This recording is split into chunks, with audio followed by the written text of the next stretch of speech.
and welcome back to my YouTube channel. My name is Jess and today's video is going to be my March 2026 reading update. I'm going to go through all of the books that I have read in the month of March. I have had an incredible reading month. I've had some shocking moments, I've had some great moments. I've had so much fun this month. Some very scary healthcare issues this past month, and reading has definitely was definitely a form of escapism and managing my stress and anxiety around everything that was going on. So I've definitely done more reading than maybe I normally and usually would as a form of escapism, and I'm so excited to show you guys all of the books that I've read. Before we start off with all the books that I did manage to read this month, I just want to touch on one. I did not read one book from my physical TBR, from my TBR that was selected for me from my board game last month, and that was Shield of Sparrows by Devney Perry. I held off on this because it's one of the thicker ones, but also because the second book is coming out shortly and I would rather read it closer to the second book's release date. But this is the only book that I didn't read, and then I also had a prompt for my best friend to choose a book for me to read, and that hasn't actually happened this month, so I need to learn to do it in the moment. Now let's jump on to all the books I have successfully read or finished this month. The first book that I read this month, which honestly doesn't even feel like I read it in the month of March, which is how long ago it feels like I read this book, and that is Bourbon and Secret by Victoria Wilder. Now this is the second to the Bourbon and Lies book, and I really enjoyed that one, and you can go to last month's reading wrap up, I'll link it in the cards, to see my thoughts and feelings. I thought the communication within the couple was really great in the first book. However, in this one I just felt a little bit bored. Like, I wasn't really feeling super a massive amount of chemistry between our two main characters. I was just kind of getting a bit bored of the smut in the book. I wasn't really feeling it at all, and I really struggled to feel that connection between the two characters. I think as well the ending was just a bit too much for me. I think we got a bit too kind of broad into the world, a little bit too dramatic. I don't know. Some of the things that happen in the first book aren't necessarily the most realistic, but they're things that could happen, and I feel like that kind of theme continues throughout this book, but in a way that maybe isn't my favourite. I don't know, there was just something that didn't really gel well for me in this book. It definitely had to do with that plot line. I ended up giving it 2.5 stars. It doesn't mean that it was necessarily a bad book, it just means that I found it okay. I feel like my star rating has definitely changed over the years. If I feel like it was an okay book but it wasn't my favourite, then it's a 2.5. It's completely in the middle. I used to give 3 stars when I felt like that, but now I do give a 2.5 because it's completely in the middle of 5, and that's kind of just how I feel. I feel quite mid about it. The next book I finished was Sad Ghost Club by Liz Meddings. I really enjoyed this book. I really like this graphic novel series. I think it's a really approachable way to talk about mental health issues in such a friendly, easy digestible way. I love how the author provides a whole list of places to go if you're looking for support and you're struggling with your mental health. I think for me, this one just particularly wasn't the most interesting to me, and I felt like I didn't necessarily connect to the character as much. However, that doesn't necessarily mean that it was bad. Again, it has that same approachability. I think maybe I'm just also outgrowing, like I'm a little bit too old really for this. Not that there's an age limit on enjoying it, but I love what it does in such a simplistic way, but it felt very simplistic this time, and it felt kind of a little bit repetitive to the last 3 volumes that we've had, just in a slightly different way. I also felt like the resolution kind of just came out of nowhere in this one, whereas the other ones it's felt a little bit more seeable, and we feel like we've seen a little bit more of the plot develop. So yeah, I don't know. Again, it's super friendly, super easy to read. I gave it 4 stars. I don't think like I could really give it a low rating, even though I didn't necessarily find it the most memorable of the Sad Ghost Clubs. I think I found the first book in Sad Ghost Clubs at a really relevant time to me, and I think this is one of those things where I would definitely read another volume from this, but it wouldn't be like my priority TBR to pick it up. The next book. I'm so excited to talk to you guys about. I have so many thoughts, so many feelings. I gave this book a 4.5 stars, but I have not stopped thinking about it the whole month. And to find out that this was only the 3rd book that I read this month, it's probably a 5 star. It's definitely a 5 star. Scratch the rating, we're giving it a 5 star. I've not stopped thinking about this book. I am obsessed. And that book is Weaving Shore. I absolutely devoured this. This was gothic fantasy done right. Is it? I think it's advertised as like fantasy romance. It's not romance heavy. This is the plot heavy fantasy romance that I adore, with a gothic feel, vibes to it. honestly, the thing that sold me to read this book and properly sit down and continue this story was the end paper art. I just found this end paper art so enamoring, and I just knew I was gonna love it based on the end paper art. I will show you guys the other end as well, which looks like this. The ending shocked me. All of the plot twists and turns and those reveals that were slowly dropped into conversations and throughout the plot, I just loved it. I thought it was really expertly woven. I thought that everything kind of came together so slowly but so beautifully. I feel like this had a lot to say about society in terms of the political views of this story, in terms of refugees seeking shelter in other countries. I thought this had so much to say, and it was done in just such a great way, in my opinion. I didn't feel like it was too on the nose. I felt it had that relevance to real life whilst also feeling still really whimsical and gothic. I just adored this book so much. I was at the point where I was squealing like a schoolgirl just at them brushing hands in the corridor. Like, that is the level of chemistry and connection I felt between these characters. I genuinely loved it so much. I highly recommend it. I've recommended it to my best friend. She's got her copy coming soon, and I'm just so excited for her to live through this experience. It felt so good. It's one of those books I could see myself rereading in 10 years time and still adoring and just loving so much. It was a much slower paced book than what I was anticipating, and I do tend to sway from a slower paced book sometimes because I read for pleasure and I don't normally have a lot of time in my day, month, week to really sit down and enjoy a slow paced book. But oh my goodness, did this just do so much for me. We follow someone who has sought shelter in this new country, but this country is at war. Now, the war is kind of going on in the background, and we're not necessarily super connected to the war, which I really liked because it more so showed the impact that war is having on people's decisions, on their lives. That kind of quieter side where the whole of society is suffering was kind of what you got to see in this. It was less so focused on let's drive the war, let's win the war. It was more so focusing on look at the impact that this has had on people, look at how far people are having to go to make ends meet, to make sure that they continue on the things that their whole family has passed down to them in some instances. It was so interesting and intriguing, and I think it was unlike anything that I've really picked up before, which also gave it bonus points for me. Follow our female main character. Her name is Lena Alcea. What a great name, by the way. As she is desperate to find a cure for her brother's disease. He's really ill, and it's a disease known to kill those that end up having it, and it tends to spread quite fast, kind of like the flu. And it's a really disastrous cough that takes all your energy. So she is desperate for a cure. She's lost her mother, she no longer has her father with her, so she is protecting her brother, and she wants her brother to live no matter what. So she seeks out the Saint of Silence. Oh my god, I literally just squealed like a schoolgirl, and I probably would have cut that out because it's embarrassing, but anyway, she seeks out the Saint of Silence to help her. He trades in secrets. Now, the bigger the secret, the bigger the deal he gives you.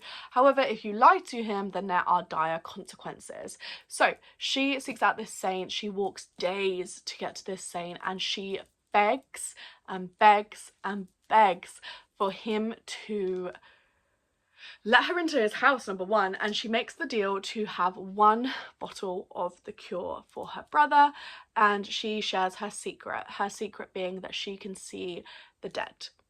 Now, she is made to prove this, and he takes her to the prison to do this, and everything kind of unravels from there. It's such a good story. Like I said, it's got that slow moving plot, but it's not slow as in like you want more to happen. It's slow as in like just the right pace. The whole kind of feel and vibe of the story is so gothic. I really loved this, and like I said, I've literally been rambling on about it for so long. This is definitely a 5-star read. I've been thinking about it all month. I've been recommending it to so many friends of mine. After finishing Weaving Shore, I wasn't really sure where I was going to go with my reading, but I ended up picking up Dante by Sadie Kincaid. I liked this. It was good. This is a dark mafia romance. It got really randomly very dark at one point, and it felt a bit weird. I find that I have been enjoying kind of like a darker romance or mafia romance recently. I thought it was okay. I gave it 3 stars. It wasn't anything that I haven't read before, but it was a good palate cleanser to kind of keep me going. I think I just really needed a break after We've Been Sure.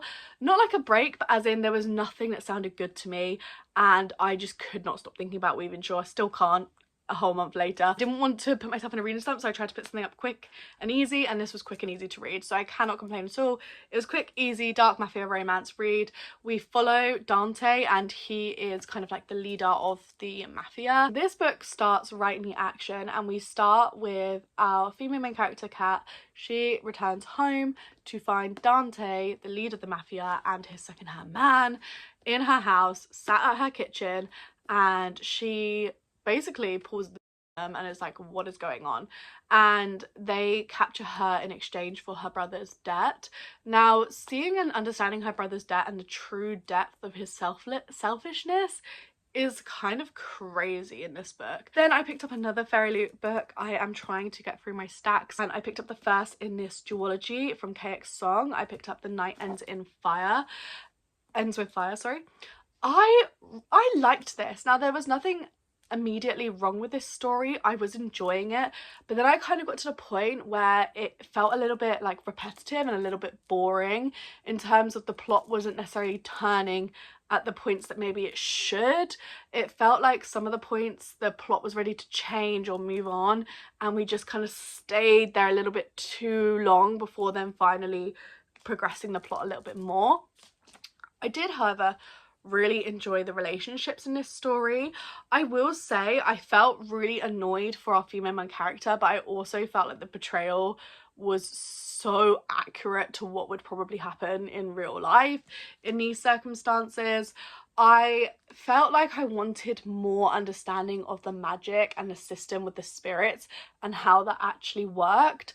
And I don't feel like we necessarily got all of the answers to all of my questions. I also got a couple of characters mixed up. Now, I read this purely physically, so I can't even blame an audiobook on that, but I got a couple of the characters just a little bit lost in my mind, and I think because they just weren't necessarily described or as fleshed out as maybe I needed them to be, for them to be their own definitive character in the story. Does that make any sense? Like, I got a little bit mixed up.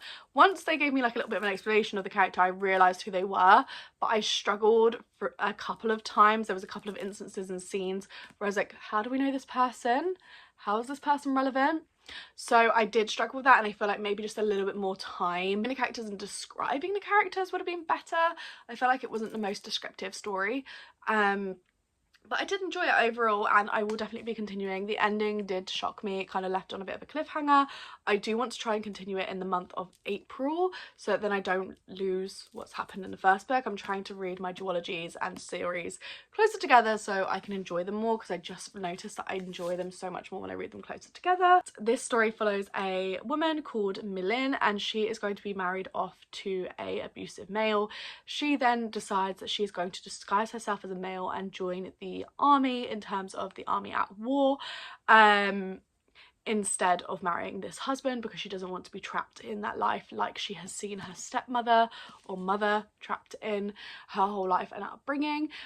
So she ends up enlisting into the army disguised as a boy, and the story kind of continues from there. Now, this story includes some kind of like jade, I guess, or like some type of element which allows them to link to spirits. So our female main character has a amulet that connects her to a sea dragon spirit, and that's kind of what I meant by it's not really like fully explained how the whole thing works or where the sea dragon is from, but she has a spirit who kind of guides her, if she would like it along, and we kind of see the spirits kind of be used in this war in such a detrimental way to humanity.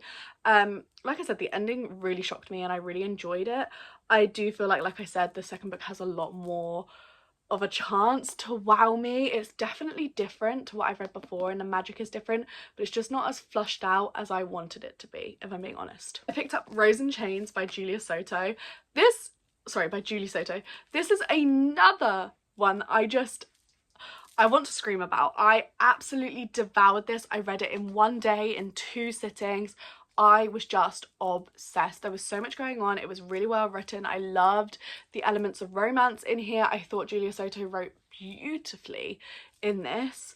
Oh guys, look, this is the traditional hardback cover, I believe. Like, it's not a special edition from the UK, and like that art sells me to read it. I read this as part of a 24-hour readathon video which will be coming out soon, and I just fell in love. Julia Soto's writing is great, and I've actually heard really positive things about her contemporary romances as well, which does make me curious about it alongside these. This gave not the same but kind of similar to how Alchemized starts vibes, and I was obsessed. Guys, I actually can't think clearly because I just like remembering and processing everything that happens in this story and their relationship and the way that the relationship develops, and it's just stunning. I really enjoyed this. We've got a land that's split between two different types of people, and we've got a war between them. They lost the war, her brother dies, and she is captured alongside the rest of people from her kingdom. They are then sold off to the people who won the war, and the highest bidder will get the woman or male to then work for them. And they have formulated these drugs and things that kind of take away their free choice. So they're kind of used as kind of like servants, or some can be used as like prizes on male arms, things like that. And it's honestly just a very interesting concept and story, and I really enjoyed it. Like I said, the chemistry in here is just phenomenal. I just thought it was really well written. Everything came together beautifully. This is another 5-star of the month for me. I am obsessed. I cannot wait for the next book to come out. I am just beyond excited. The ending chapter, let me tell you, I was like, my jaw was open on the floor. I cannot wait to see how this story progresses. I'm so excited. I picked up another mafia romance. I picked up Bad Bishop by LJ Shen. I actually really enjoyed this. This was my first LJ Shen book. This was really interesting because I felt like the female in this story had just as many secrets as the male, which honestly just was amazing. I liked that kind of crossover between them. To be honest, I actually quite enjoyed this book. I thought the plot was really good. There was a lot of like dismemberment happening in this book, I remember being like, okay, this is like the 4th time this has happened. Let's just like move on from this whole situation. It's definitely more on the graphic side in terms of kind of like the torture and things in this book, but I did enjoy it. I thought their love story was really sweet. I did get angry at some points because there was a little lack of communication between our two main characters. There are some very dark themes in here though, so please check your trigger warnings, as every book in this that I've actually spoken about. Please check all of your trigger warnings just in case any of the material of any of the books are harmful to you. Then on my Kindle, I picked up 2 books on Kindle Unlimited, both of which were over 700 pages, by the way, so let's not talk about how I devoured both of them in like 2 days. Now, I say devoured both of them, it doesn't necessarily mean that I rated them highly. I liked them, but upon like reflection, were they necessarily anything great? No. Now, the first book that I read was Eyes of Devious Burgundy, and I gave this 3.5 stars. I actually enjoyed it. I thought the relationship was pretty good. I did like the plotline as well of our female main character disguising herself and becoming her husband, because that's what her power was. I really enjoyed the magic system where the darker the eyes, the more powerful the owner of the eyes. And in this book, we're following kind of like a more overarching story of a war between the demons and the demons and the angels. And in this duology particularly, you follow the demons. Now, I very much enjoyed the first book. I thought it was pretty good. It wasn't great, but it was so easy to read, and those 736 pages felt like 250 to me. Like, it was so easy to read and so fast paced. But then the second book, Horns of Wicked Ebony, I didn't enjoy anywhere near as much. It felt really repetitive, it felt really rushed, the plot didn't really feel very thought through, and I've seen a lot of reviews that say similarly, where they liked the first book but the second book just felt particularly rushed, and like maybe not as much care was taken when plotting it out. Obviously, I don't know, I'm not the author, I'm just saying what other reviews have said as well. And I felt very similarly. I felt there was quite a few more plot holes and gaps. The time jumping was not as clean. It was quite actually abrupt and took you out of the story because you were jumping the time so much.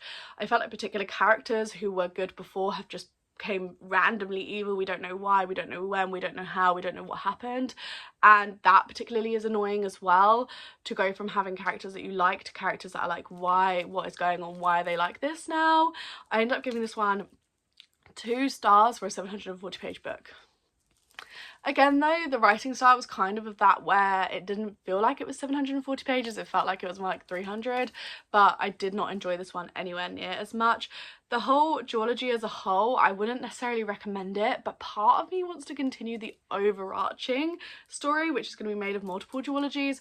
But I don't really know. I reckon if this was just sort of like a romance, like a fantasy romance was shorter, which wrapped up in one book, I probably would have enjoyed it way more. And I worry that I feel the same about the other duology. I don't know, there was just something about it that was really compelling to read, but it wasn't necessarily great. Does that make any sense? Hopefully that makes sense. The last full book that I read this past month is On Wings of Blood by Brea Bolin. Now this one took me the longest to read, and honestly I feel a little bit gutted by my feelings about this book. This book was so slow, and not in like a great way. It kind of became a bit monotonous. We followed the day to day and it just got a little bit boring, and I did become a lot more interested, to be honest with you, past the halfway mark. No, it just felt like a whole lot of nothing happened in this book, and there was so much to learn about the world. It was almost painful how many chapters upon chapters upon chapters was more about the world, more about the people, more about the relevance, more about this, more about how vampires work, more about this. And it got a bit like to the point where almost every other chapter was an explanation of the world, and I kind of would have preferred, and I never say this by the way, I would have preferred if we just had the info dump at the start. For the first like 100 pages, let's just have the info dump at the start and let's move on and have the story. Because I found it really jarring, and I felt like it was taking me out of the story to read paragraphs and chapters upon chapters about the world and how it works, because it didn't feel like it was our character. Although our female character is learning about the world as they go, it didn't feel necessarily like it was her learning it. It felt like it was there for our benefit and less so for the plot. I don't know, that's how I felt. I wasn't particularly obsessed with it. I also kind of disliked how it started and ended. So we start at a certain scene and we end at the same, like pretty much at the same scene, so we flash back 10 months. So this whole book is a story from 10 months, and although in some cases I like a flashback, this book didn't feel like it needed to have that flashback. It felt like that flashback in the first chapter was there. I don't know, it felt like the story started in this high tension moment to draw you into the book, and then the pace significantly dips from there. I do have a theory though about this, and I'm kind of hoping that it comes to life. So I am excited to continue the next book. I feel like the next book has a lot more hope for me, and also I didn't really know what I was expecting going into this, so that's another thing. I think I was expecting something fast-paced, competitions that are repeated, but the competitions barely happen, by the way, and they're in the synopsis, but I don't feel like there was really any competitions. There was one near the very end. In my opinion, that's odd. Anyway, I have a theory about our female main character, and the way that these vampires work is that they can become a triad. Very interesting form of magic. It's all very interesting, and now that I've got through in the understanding part, I get it more, and the world feels a lot more intriguing, but it felt like it was hard work to get through this book and get to the point where I understood the world. That's the truth. I gave it 2.5 stars. It was okay. The last 2 books that I want to talk to you guys about are the 2 that I'm finishing the month currently reading. I am currently reading on my Kindle, but I've got the physical book to show you guys, War by Laura Thalassa. I am 413 pages through on the Kindle edition, and I am 86% of the way through the book. I have read most of this. I've been randomly just picking up and reading a few chapters of this, like in between books, or if I want to read in bed but I don't want to read my physical book, I have just been picking this up as I go. I have very much so enjoyed just picking it up randomly. I think it's been nice to break up the story because these stories can become a little bit repetitive. And I'm also ending the month of March halfway through The Rose Bargain by Sasha Payton Smith, and this I have like high hopes for. I am obsessed. I'm about 232 pages through, but I am feeling like really obsessive about the story, and I know the second book comes out soon, in like the first quarter of the next month, so I'm very excited. It felt like a marathon of books to get through. If you are curious, I read 10 books in the month of March, which I'm so impressed of myself for reading. I'm gonna put on the screen now my page count for the month because I read a lot of longer books this month. That's everything for this month's reading update. I really hope you guys enjoyed. If you did, please leave a like and subscribe to the channel if you're new around here. Let's see more videos from me, and I'll catch you guys all in my next one. Bye!